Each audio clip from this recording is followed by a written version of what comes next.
বাংলাদেশে হিন্দু, মুসলিম, বৌদ্ধ, খ্রিস্টান আমরা সবাই মিলেমিশে বসবাস করছি। আমাদের ভিতরে সম্প্রীতির বন্ধন রয়েছে, আমাদের ভিতরে সম্পর্ক রয়েছে। আমরা এই বাংলাদেশের যারা বিভিন্ন ধর্মের মানুষ রয়েছে, আমরা কিন্তু সবাইকে বাংলাদেশই মনে করি।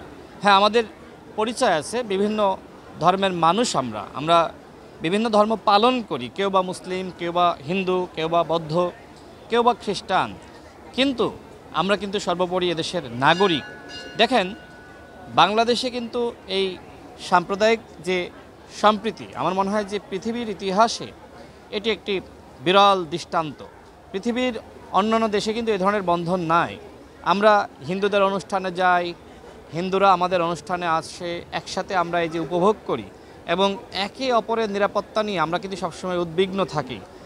এই যে আমাদের হিন্দু ভাইয়েরা তাদের যে অনুষ্ঠান, শারদীয় দুর্গাপূজা, বাংলাদেশে এখনও পর্যন্ত আমি শুনি নাই যে কোনো মন্দিরে হামলা চালানো হয়েছে। কিন্তু আমাদের প্রতিবেশী রাষ্ট্র ভারত, সেখানে দেখেন, সেখানকার যারা সংখ্যালঘু মুসলমান রয়েছে তারা কিন্তু মসজিদে যাবে, নিরাপদে নামাজ পড়বে, সেই ব্যবস্থা পর্যন্ত কিন্তু রাখা হয়নি। কিন্তু এদেশের হিন্দু ভাইয়েরা বলেন বা অন্যান্য ধর্মের যারা রয়েছে তারা তাদের ধর্মীয় অনুষ্ঠান পালন করছে, দেশের মুসলমানরা সহযোগিতা করছে। এই যে দৃষ্টান্ত পৃথিবীর কোথায় আপনি পাবেন না। বাংলাদেশের মানুষের মধ্যে এই ধরনের মনুষ্যত্ব রয়েছে। আমি শুধুমাত্র মুসলমানদের কথা বলবো না, আমি হিন্দুদের কথাও বলবো, তারাও অত্যন্ত আন্তরিক। আমাদের ভিতরে যে বন্ধন রয়েছে, এই বন্ধন আমরা মনে করি এই পৃথিবী যতদিন আছে, এই বাংলাদেশ যতদিন আছে, এই বন্ধন টিকে থাকবে। এবং একই সাথে আমি মনে করি, দেখেন, ধর্ম যার যার, নিরাপত্তা পাওয়ার অধিকার আমাদের সবার।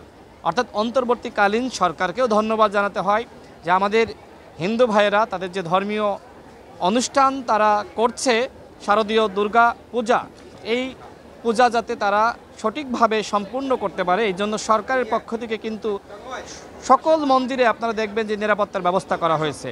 মন্দিরের সামনে আমি নিজেও দেখেছি যে পুলিশ ভাইয়েরা অবস্থান করছে, বিভিন্ন আইনশৃঙ্খলা বাহিনীর সদস্যরা অবস্থান করছে এবং এখানে গোয়েন্দা সংস্থার যারা রয়েছে তারাও রয়েছে, যাতে করে কেউ কোনো ধরনের অপরাজনীতি করতে না পারে, কেউ এই উৎসবকে কোনোভাবে বানচাল করতে না পারে, নিরাপত্তার ঘাটতি যাতে না হয়, সে ধরনের ব্যবস্থা কিন্তু সরকারের পক্ষ থেকে করা হয়েছে। তো আমি সর্বশেষ আবারও আমাদের হিন্দু ভাই এবং বোনদেরকে শারদীয় দুর্গাপূজার শুভেচ্ছা জানাই। তাদের এই উৎসব সফলভাবে সম্পন্ন হোক। আমরা হিন্দু, মুসলিম, বৌদ্ধ, খ্রিস্টান আমরা এই বাংলাদেশে মিলেমিশে বসবাস করছি। আমাদের প্রতিবেশী রাষ্ট্রে ভারতে আমরা দেখি যে ধর্মীয় দাঙ্গা বা সংঘাত, এই বাংলাদেশে কিন্তু এই ধরনের ধর্মীয় দাঙ্গা বা সংঘাত নাই। এদেশে কিন্তু হিন্দু, মুসলিম, বৌদ্ধ, খ্রিস্টান সবাই মিলেমিশে বসবাস করছে।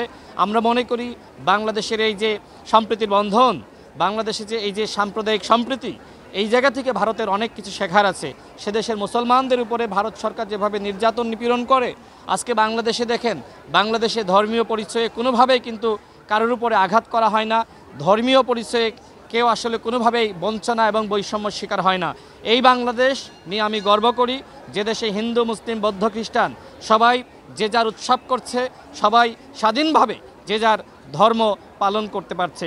এই বাংলাদেশ পৃথিবীর অনেক দেশের জন্য উদাহরণ হতে পারে।